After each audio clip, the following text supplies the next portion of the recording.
Pilihan Raya Negeri Sabah ke-17 bakal menentukan hala tuju baharu pentadbiran negeri. Seramai 73 pemimpin akan dipilih dan daripada jumlah itu, seorang akan dilantik sebagai Ketua Menteri Sabah yang menjadi tunjang utama pentadbiran selepas 29 November ini. Namun di sebalik proses pemilihan tersebut, rakyatlah yang menentukan komposisi pentadbiran Sabah dan merekalah yang akan menerima khidmat daripada semua pemimpin yang dipilih. Melihat kepada keadaan sosio-ekonomi semasa, pastinya ada harapan dan aspirasi pengundi Sabah yang bakal menunaikan tanggungjawab pada Sabtu ini. Antaranya Omar Mustapha, seorang petani padi Sabah. Siapapun pemerintah, siapapun wakil rakyat yang ada di Kota Belud ini, tengoklah kami di sini.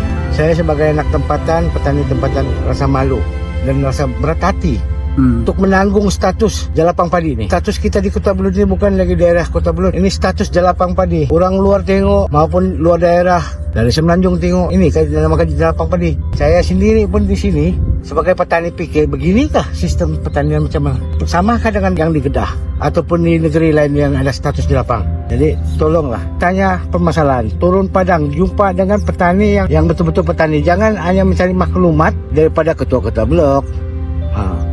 Itulah harapan seorang petani kepada kerajaan baharu yang bakal mentadbir Sabah. Dalam masa sama, ramai rakyat Sabah masih tercari-cari peluang pekerjaan. Ada yang terpaksa merantau ke negeri lain atau ke luar negara demi mencari rezeki. Seorang usahawan, Din Amiruddin Amirun, 29 tahun, berkata, isu pekerjaan amat menyentuh hatinya.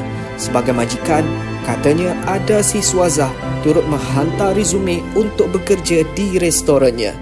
Malah pelajar yang memperoleh keputusan cemerlang SPM juga memohon bekerja sebagai pelayan restoran.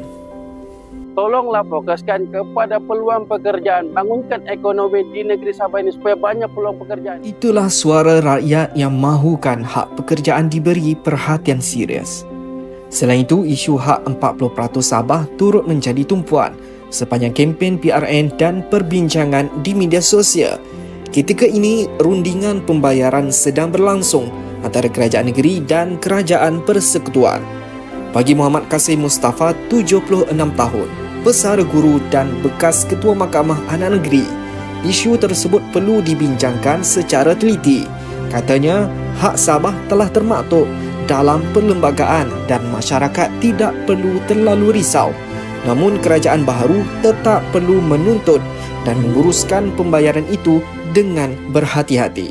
Berkeyakinan dan berharap sungguhlah kepada kerajaan yang akan tubuh pada selepas 29 ini, betul-betul dia berhati-hati untuk menuntut jangan lagi dia tercicir sehingga membawa perpecahan kepada masyarakat.